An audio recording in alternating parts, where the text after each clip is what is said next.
I'm Sophie. I'm Val. Today we're going to be talking about ASMR. Before we get started, I just want to ask you guys, well, we've been talking about it a lot this week, but prior to this week, who has heard of ASMR? Okay, so that's 3 people. Interesting. Me either. Okay, so what is ASMR?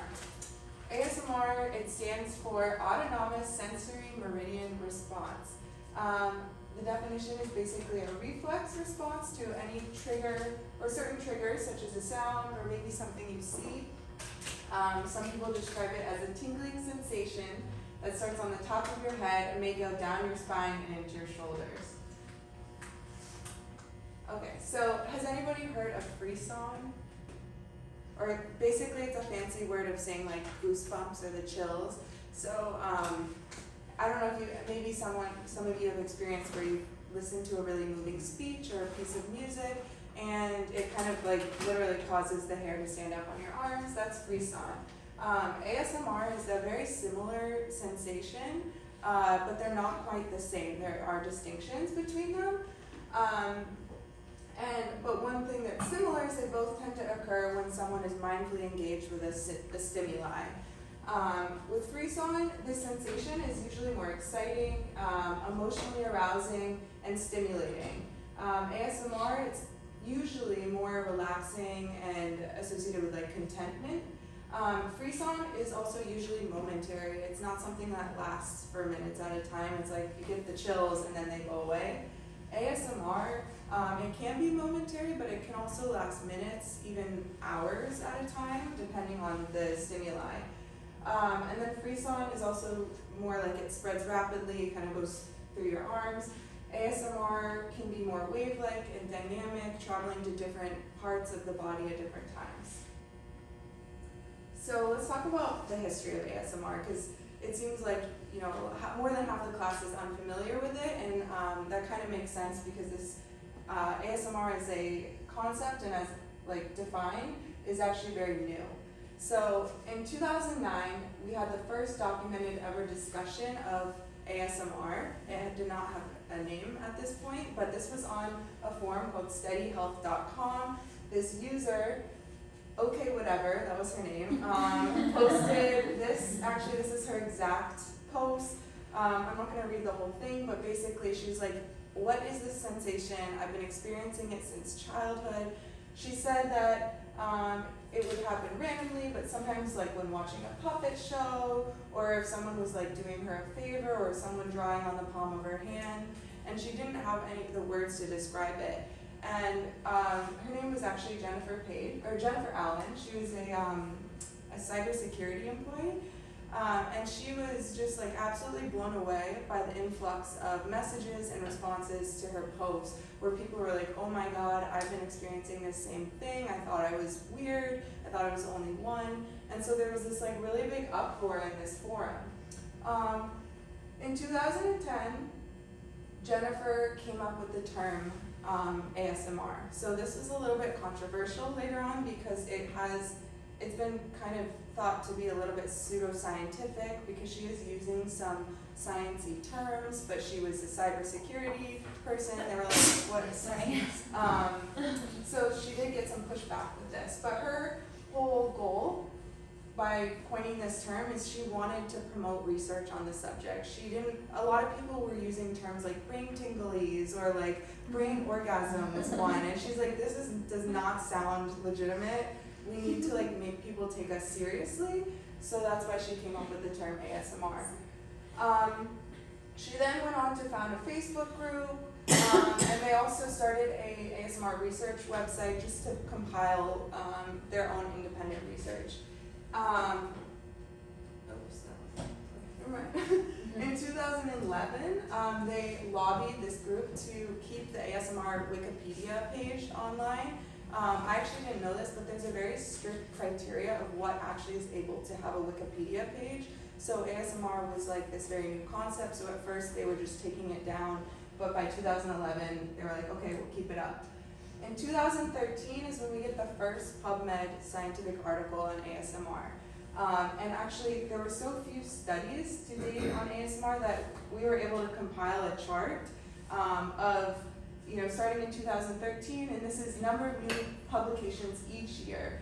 So really interesting how you get the first publication in 2013, then it's another 2 years before even another single publication, then another 2 years, but oh wait, now we have 5 publications. And from 2017 to 2020, there was a very steady increase in publications. Then in 2021, we have a dip, most likely due to COVID.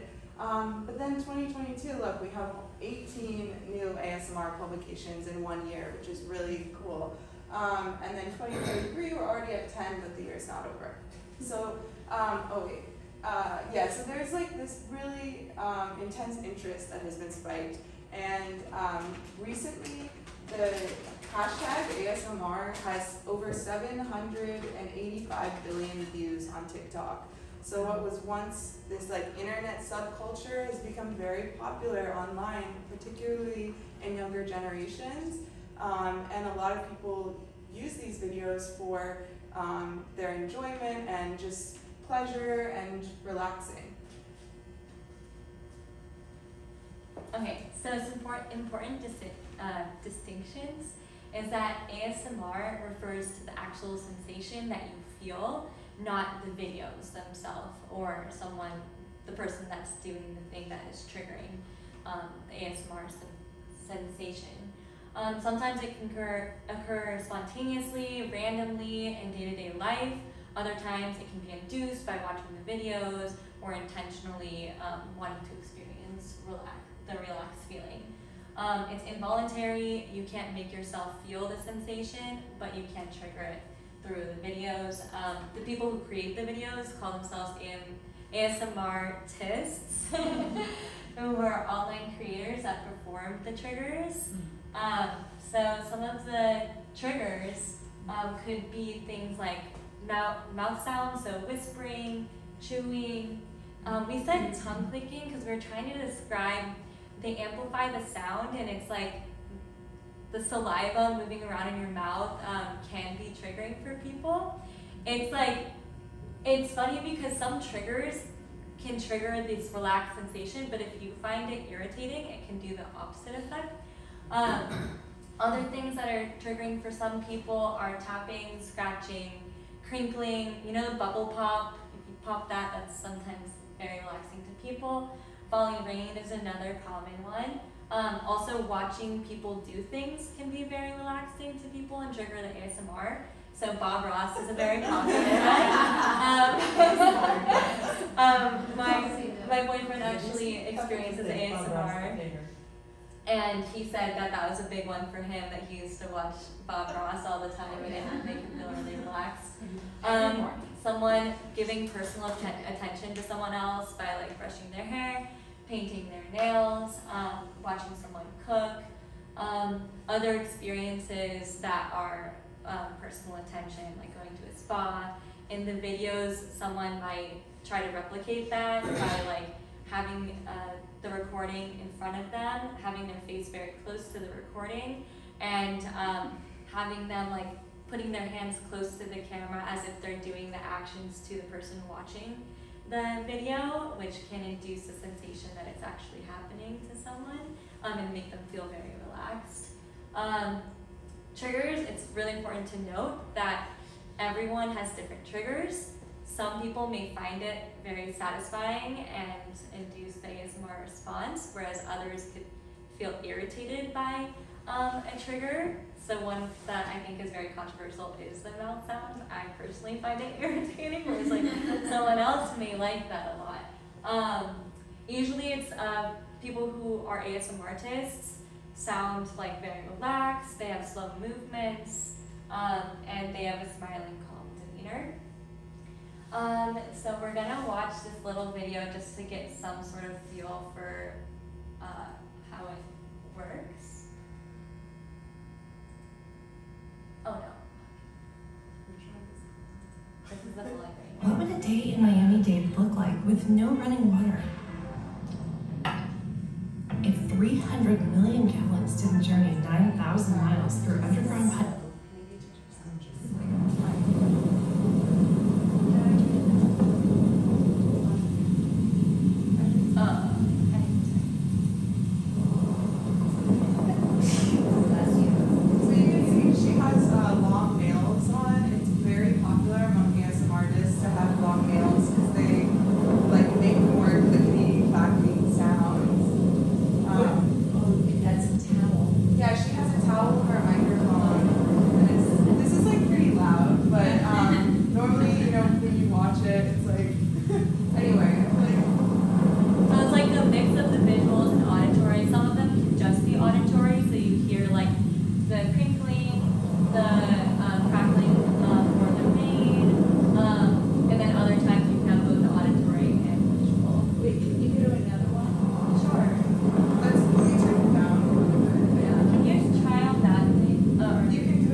she'll act as like a spa person.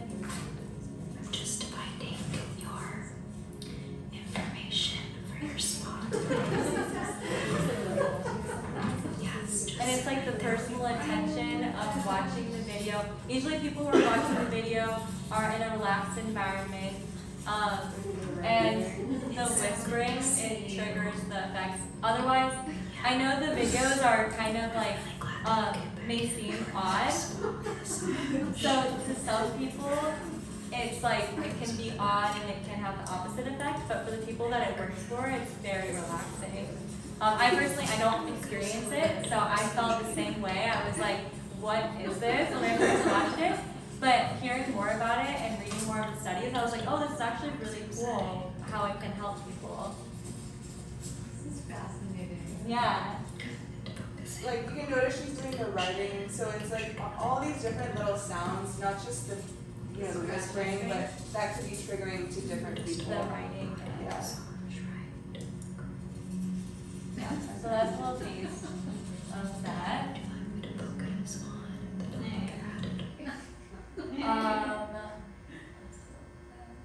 That was a good demo video. Yeah. 25,000 views. The crunchy ones are so popular. Yeah. Is there, my kids showed me this like many years ago Really? with people eating. Yeah, Yeah. the crunchy ones are really popular. I think That's super yeah. popular. People like One of my friends sent me a crunchy one recently, and I was like, don't ever do that. Totally ever. It's just some crunchy carrots, so it's the whole video. Okay, so some benefits that have been shown through studies is improved mood. So a lot of people have improved or lowered depression and anxiety. They can also have some pain relief. And then better sleep. So a lot of people watch it before going to bed, and it can help them fall asleep easier, reduce anxiety. Yeah, you can see the comments as well. A lot of people use it for that reason. Someone even had a headache, and it helps them relieve the headache and fall asleep. And then also, it can also have a deeper concentration state, which I'll go into the studies more in a second. So I'll just read one of the comments. I'm so glad one of my best friends told me about your channel. I love your videos and really helps me so much to relax and get rid of stress I have sometimes. Thank you so much for that. So the first study was an EEG examination of ASMR. So there's 14 participants who were known ASMR responders, and then 14 people who didn't respond, so they were the controls. They each were presented 4 videos. 2 of them were supposed to be ASMR triggering, and 2 of them were not ASMR triggering. They're just normal videos. And then their brainwave activity was measured through an EEG at the same time.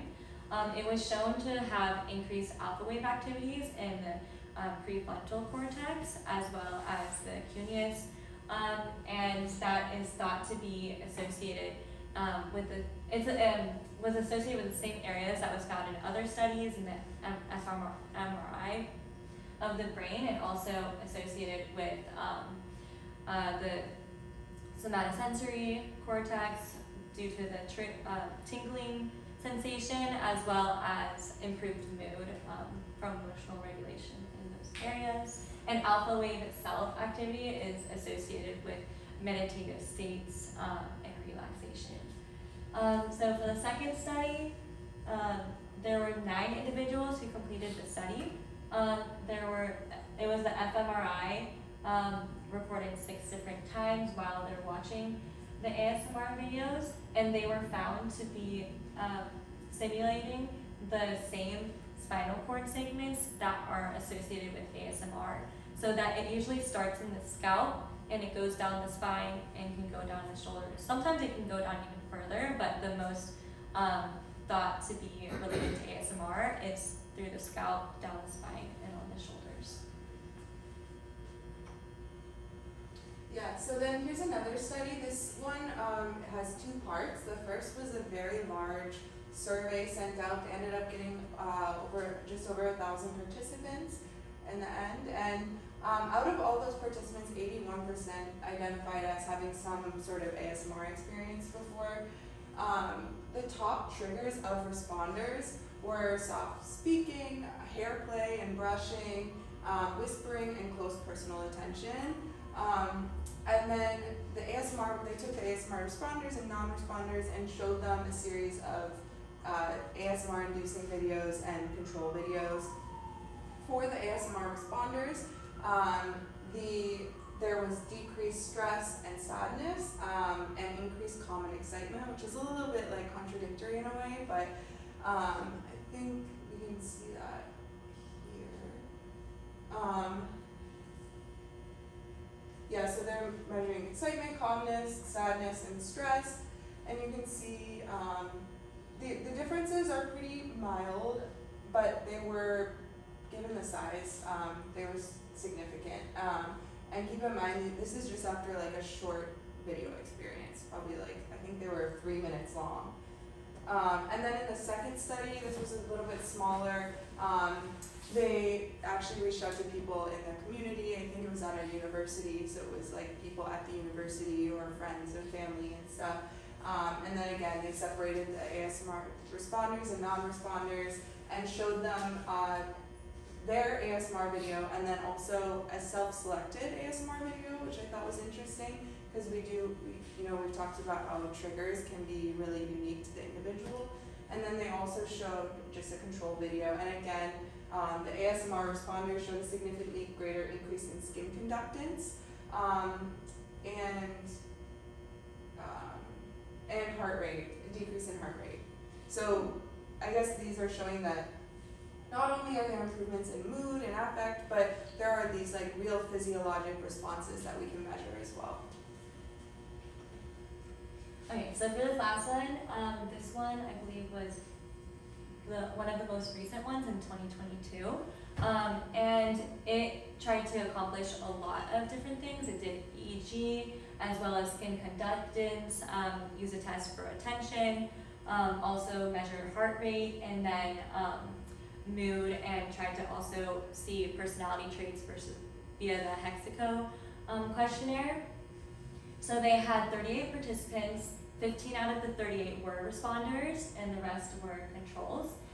They used a trigger video and then a normal video, and they were found to have decreased depressive feelings, decreased heart rate. There wasn't really a significant effect on skin conductance in this study, and then they also were found to have changes in their brain waves for the ASMR responders, but not for the non-ASMR responders, which is a significant point that's been shown in all of the studies, that people who do respond to ASMR have actual changes that can be measured in their brainwave frequencies and in the MRI results. This study showed a little bit different results than the other studies in which brainwaves.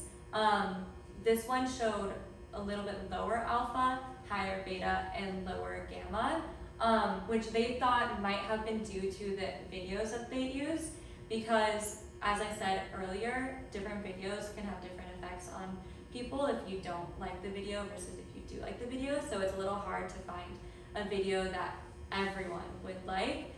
So they thought maybe the people who were watching the video found it more irritating than they found it pleasurable, and so that's why they had the lower alpha rather than the higher alpha results. And then another interesting thing is that they found people who were not ASMR responders actually a decrease, like even more decrease in alpha than ASMR responders. So that means that people who are ASMR responders can have a lot higher effects on their actual brain waves than people who aren't ASMR responders.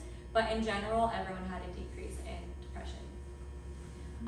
And then, so that was the EEG. And then for the personality traits, it was thought in previous studies that people who have higher neuroticism, higher like emotional reactivity, openness to experiences, and more empathy and compassion are thought to have higher chances of having being ASMR responders. In this study, they couldn't really find it to be as significant as in other studies, but they did feel that the empathy was and the compassion was definitely an effect, but they couldn't find as much of an effect with the neuroticism via the Hexaco questionnaire. But the one in the past was, I think, BHI that they used, and that found a significant effect in differences with personality traits in ASMR responders. I have a question about the name from that last slide, because I understand all the other three pieces of ASR, but why did they choose the word Meridian? Yeah, that's Yeah. I meant to actually. 'Cause that really throws me off. Me I too. meant to touch on that. So you have to an important thing to remember is this name was created by a cybersecurity employee. She has no scientific background whatsoever. She was just trying to go, so yeah, I mean, if we go through autonomous, it's an automatic, it happens to you. Sensory, self-explanatory. Meridian. So I think there's actually a misconception that she chose Meridian because in the dictionary, I believe it can mean like peak. And people are like, oh, it's because she was like replacing orgasm with peak because people were calling it a brain orgasm. She says that's actually not exactly true. And I did find actually one interview with her where she was referencing traditional Chinese medicine and the meridians of how like energy flows through them, and that was something she was kind of equating ASMR experience to. So I think there's like some, it's a little unclear why exactly she This chose is a it. great example of marketing branding Yeah. because Yeah. she tried to replace brain orgasm, which Yeah. makes sense with something that sounds scientific, but that's also kind of the misnomer with tapping is they talk about meridians and they're really not doing that in Yeah. a proper way that aligns with TCM, but they're trying to affiliate themselves with Yeah. TCM. And so it just confuses the public because Yeah. the public doesn't really know any different. Yeah. Yeah, there's a lot of pushback from the scientific community and probably I'm assuming the traditional Chinese medicine community too, just because this name, it really was like one person created it kind of out of nowhere. Maybe the name could be different, but still the experience that a lot of people are feeling is valid, and we don't really understand it super well yet. But again, a lot of people experience it and not everyone does. So I think to someone to bring it up and then have some other people that have been feeling things that they've been feeling their whole life, I think it created like a community of feeling validated that they're not crazy, which is really important. And like honestly, like when I first heard about it this week, I kind of thought it sounded like a brain orgasm too. I was like, it's like heightening like sensation in your scalp. It sounded like that, but then I read more into it and I was like, you know what, it's not like associated with like sexual desires or anything. It's really just very calming and pleasant for people to experience. So climax would not have worked. No. Autonomous sensory climax or something. I think even heightened sensory response. Yeah. Yeah, that would have been good Yeah. too. Maybe eventually they'll change the name. Who knows? Yeah, it's more It's still very new. research and stuff goes into it. Yeah, as it becomes more Is scientific. this related to, and anyway, because I don't know, you know how babies do that thing that, you know? Yeah. I'm wondering whether it's related at all, and maybe some people don't do it anymore, Yeah. or certain things. I don't think I haven't seen any research on that, but like there's so little research that that's like a really interesting question. Yeah. Um, Another thing we were talking about, because there's so little research yet that a lot needs to be discovered, we were talking about differences in triggers for male versus females. So I was talking to my boyfriend and he said that he also knew someone in college when he first realized that other people experienced it. It was a guy who had similar triggers to him, where it was like more in lectures and people explaining things in a confident, intense way that triggered it for him. Versus I think like you and like other people who experience it that are more oftentimes female respond to the soft spoken slow movement yeah. sort of videos rather than like lectures or that sort of thing. It was funny actually because on Wednesday I did health history on Jerome, my boyfriend, and he said afterwards that he experienced it the entire time I was doing the history. And it was because I think it was the personal attentiveness and like the methodicalness of the health history. And afterwards, I could note myself that he was so relaxed and calm, and he said that he slept so much better afterwards. Yeah, and the emotional connection, I think. Yeah, Yeah. yeah. And we also did the health history in a relaxed environment, and he went to bed soon after that. So it was like a perfect sort of environment for him to experience ASMR, which I had no idea that he didn't want to tell me because he didn't want to affect the ASMR experience. But it was funny afterwards. I was like, wow, that's so interesting. Does it have to be like auditory or visual, or can it also be like tactile, like things they touch? That's a good question, because actually my, Yeah, like, it's like a hairbrushing. yeah. Yeah, hairbrushing. Oh my god, some person. Or stroking. I remember Yeah. my kids would want me to see. I didn't Yes. know his name. Yes. They would lay out their arms, and I was supposed to just go. Yeah. And even, like, I feel like in elementary school, like when kids would like do those rides. They're and, like, Yeah. yeah, can I on your head? Yeah. Like, that was my that would always introduction. cause it, like, Yeah, that was awesome. immediately Yeah. chills. And I think it's really, actually, that's a really interesting point. So a lot of ASMR artists will mimic those like childhood nursery rhyme things that you would do. Like, are you guys familiar with these Yeah. things? Yes. Like crack an egg on your head. Yes, like, yes, they'll do yes, that. yeah. They'll do that to the video screen, and it's like really popular. It's very interesting. So how many of you all like actively seek this out? You do. How in the form of what?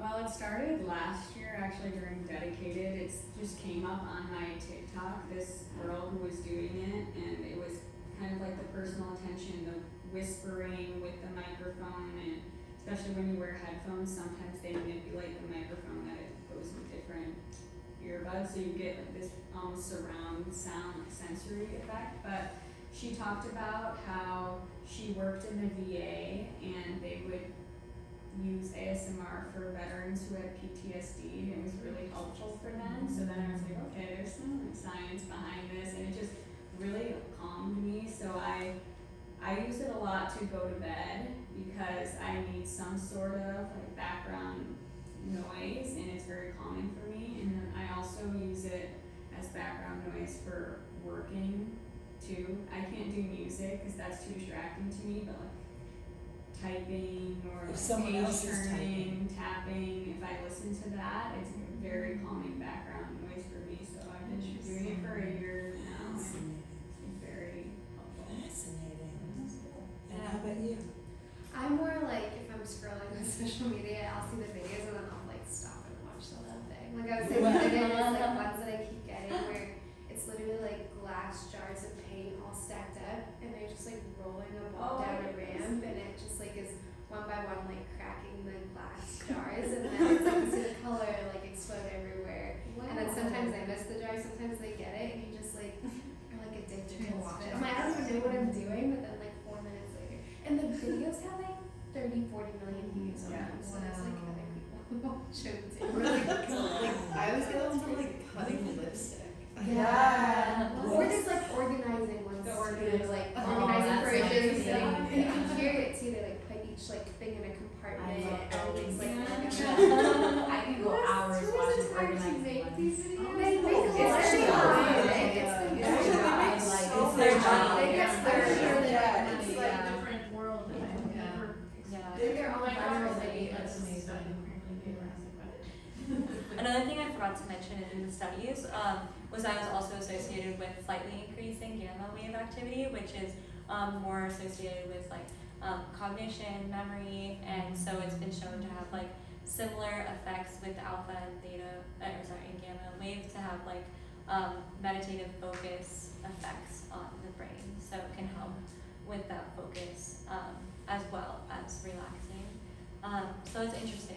A lot of different effects that are yet to be discovered that I think there's a lot of potential for research in the future. So just to be careful though, some sounds may induce a term called misophonia, which is when you're negatively triggered, you're irritated, frustrated by sounds, like people eating around you is something that can cause a lot of people misophonia. there's high comorbidity with misophonia and psychiatric disorders such as PTSD, OCD, major depressive disorder, and even anorexia I found in a couple studies that showed that. So with people who are very easily triggered negatively by things, it's important to be careful which videos that you show them. And it obviously has a good effect on PTSD as well, but I think it's just like approaching with caution about how exactly you go about it. Not all ASMR videos are created equal. You may just look up ASMR on YouTube and you kind of be weirded out by the videos that you see. So some look very strange, and I was like weirded out when I first looked it up. Some work for some people, other times it's just a matter of finding a video that works for you. I think some people are better at doing it than other people though, so they have some specific suggestions and I looked at them, they seemed a little better. Like even though I don't experience ASMR, it was so relaxing for me. And then again, something that works for someone else may not work for you, so you have to do a trial and error to figure out what you respond well to. So we talked about some future study ideas for things that we think should be looked upon in the future. I had a question where it was like, there's people who are obviously ASMR responders and they've been responders from a young age, but similar to meditation and mindfulness, I was wondering if this is something that could be practiced and eventually experienced with repetition of getting into the mindful state while watching ASMR videos that could be helpful. So that's a potential future study area. Another thing is why some people experience ASMR and other people don't, which would be really interesting to figure out. There's been some studies about personality traits trying to figure out if it had to do with neuroticism or empathy. Still unclear.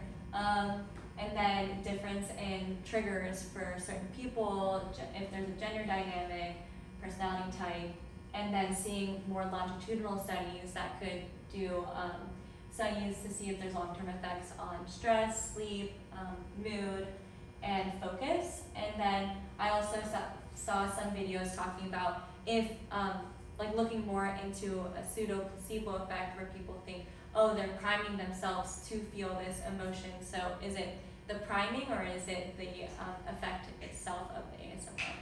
So looking more into